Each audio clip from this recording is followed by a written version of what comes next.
मागच्या वर्षी काही माहेरी जाणं जमलं नाही, तर मी आणि मन्नूने ऑनलाईन भाऊबीज साजरी केली होती. यावर्षी मी पुण्यालाच असल्याने तिथे गेले. त्याच्यासाठी स्पेशल अशी सीताफळ रबडी बनवली. आईचाही भाऊ आला होता, त्याचं म्हणणं होतं मालपोहे बनव. मग मी मालपोहे करायला घेतले. खरं तर मी पहिल्यांदाच बनवते, पण अतिशय उत्तम जमले.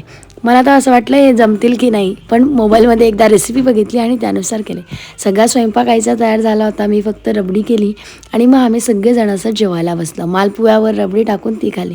थोडा वेळ झोपायला गेले तर 2 तास झोपच झाली. उठल्यावर रांगोळी वगैरे काढली आणि म्हटलं मग तयारी करूया. चंद्र आलेला होता. मग आईने आधी चंद्राचं औक्षण करून घेतलं. मी पण करून घेतलं, कारण भाऊबीजला चंद्र दिसल्याशिवाय आमच्याकडे भावाला ओवाळलं जात नाही.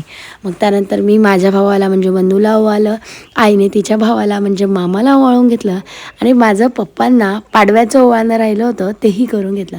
आणि त्यानंतर आईवडिलांना बाय बाय केला, सगळ्यांना नमस्कार केला आणि मग आम्ही तिथून निघालो आबोलीकडे जायला. भेटूया पुढच्या व्लॉगमध्ये. Bye bye.